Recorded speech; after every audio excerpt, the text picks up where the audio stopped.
Nagugutom ka ba pero 15 pesos lang ang laman ng bulsa mo? Nako guys, walang problema yan dahil dito sa Pasig, merong kainan dito guys na sa halagang 15 pesos, kumpleto na yan. Meron ng rice, meron pang ulam. Nako, so dito lang yan guys sa Dr. Alcalde Jose Street. Ayan dito. Ayan yung maraming tao doon banda guys. Dito, tara puntahan natin. Ayan guys, tinan mo naman kung gaano kadaming mga tao dito. Ayan.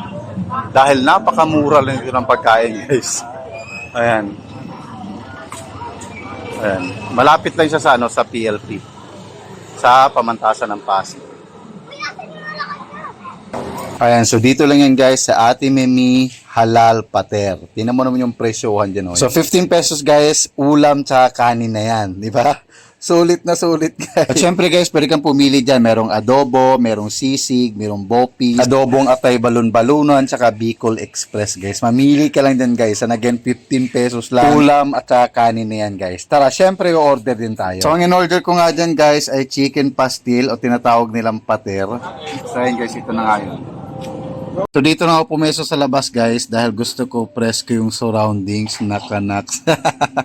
So ito na nga yun guys, no? Sa halagang 15 pesos lang, meron ka ng kanin at may ulam pa syempre, di ba? 15 pesos lang. Di ba? Masarap guys. Di ba? Sobrang tipid. Alam mo yung patok na patok to sa mga estudyante. Lalo-lalo na pag may pasok. Napakaraming estudyante dito guys. At syempre, hindi lang to para sa mga estudyante. Tingnan mo naman mga kumakain dito. Sarap.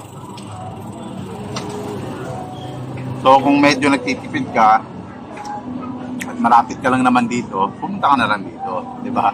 Marami ka pang pagpipilian, hindi lang itong pater. Meron dinuguan, meron adobong bituka ng manok, tapos meron ding giniling, tsaka iba pa guys. Masarap. 15 pesos lang. Yan. So again guys, dito lang siya sa kahabaan ng Dr. Alcalde Jose Street. Kahilera lang siya ng PLP, pamantasan ng lungsod ng Pasig. Ayun. Pwede busog. So again, dito lang siya guys. Oh. Sarap!